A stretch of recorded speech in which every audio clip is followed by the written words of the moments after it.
को सभी को मारने के लिए भगवान को पहुंचाया, नरसिंह भगवान को।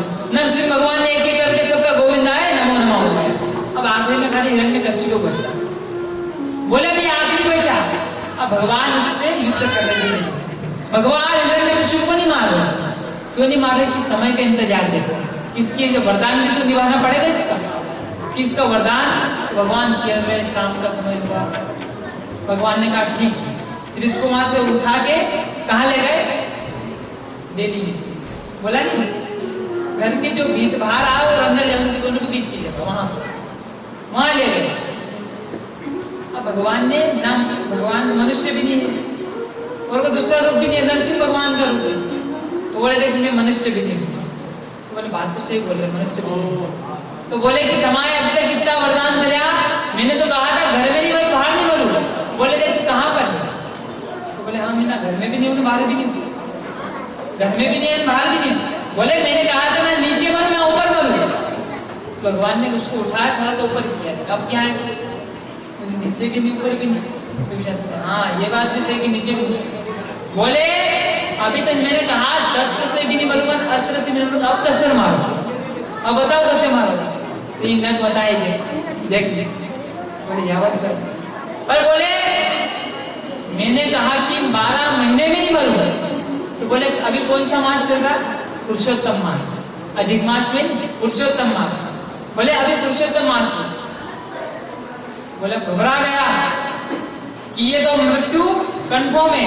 जो वरदान मांगा भगवान ने उसका एक ही वरदान पूरा किया कि देख ना अंदर है ना बाहर है, ना ऊपर है ना नीचे, ना मेरे हाथ में कोई शस्त्र है। भगवान ने क्रोध में आए और हिरण्यकशिपु को दोनों हाथ पकड़ के उसको वहीं गोविंदाय नमो। अब जब उसका वध किया क्रोध न आया। भगवान का क्रोध कोई शांत नहीं कर सकता। लक्ष्मी मैया को कहा कि आपके पतिदेव हैं तो आप ही जाओ। लक्ष्मी मैया सुंदर श्रृंगार किया। लक्ष्मी मैया भगवान को संगाए। लक्ष्मी मैया भगवान क्रोध में थे। क्रोध के समय तो कुछ भी नहीं भगवान की। भगवान की क्रोध से लक्ष्मी मैया भी डर गए, सारे देवता डर गए भगवान की क्रोध से। ब्रह्मा जी ने कहा कि यहाँ पर भगवान काय के लिए आए हैं? बोले प्रहलाद के लिए आए हैं भगवान। बोले काम करो प्रहलाद को ही भगवान के पास पहुंचाओ, अपने जाओ मारवान दौड़ेगा, प्रहलाद को पहुंचाओ। तो सभी ने कहा और प्रहलाद जी को कहा कि जाओ भगवान के पास। तो प्रहलाद जी भगवान के पास गए, भगवान के चरणों में गिरकर विनती करते हुए बोले कि प्रभु आपकी कृपा से आज आपने दर्शन दिए। तो भगवान ने प्रहलाद जी को अपने चरणों में देखकर वहां से उठाकर गोदी में बिठाया और लाड़ कर रहे हैं भगवान अपने भक्त के, और भक्त से क्षमा मांग रहे। क्या कर रहे कि प्रहलाद मुझे आने में समय लगा, आने में देर हो गई, मुझे तुम क्षमा कर दो। भगवान अपने भक्त से क्षमा मांगो कि प्रहलाद मुझे क्षमा कर दो, मुझे आने में देर हो गई। जब भगवान का धीरे धीरे क्रोध शांत हुआ तो सभी देवता आकर स्तुति करने लगे, हाथ जोड़कर सभी प्रणाम करने लगे कि हे प्रभु आपको बारंबार प्रणाम है। सारे देवता लक्ष्मी मैया से सभी भगवान की खूब सेवा करने लगे, खूब प्रसन्न हुए, खूब आरती पूजा करी। अब वहां पर आरती पूजा तो करी। अब भगवान ने प्रहलाद जी से कहा कि प्रहलाद जी आप मांगो, आपको क्या चाहिए, क्या चाहिए आपको, उससे बताओ कि आपको क्या चाहिए। तो प्रहलाद जी ने क्या कहा कि प्रभु कुछ नहीं चाहिए, केवल आपको देना हो तो इतना दीजिए कि मैं सदैव आपकी भक्ति करता हूँ, सदैव आपके नामों का जाप करता रहूं। कि भगवान आपकी कृपा कितनी है कि आज मैं दैत्य कुल में राक्षस के यहाँ पर जन्म लिया मैंने, और जन्म लेने के बाद मैंने आपका दर्शन कर लिया। कितना बड़ा भाग्य है मेरा। लेकिन यह भाग्य कि राक्षस के घर पर जन्म लिया और जन्म लेने के बाद उन्होंने भगवान का दर्शन कर लिया। बोलो राधे राधे।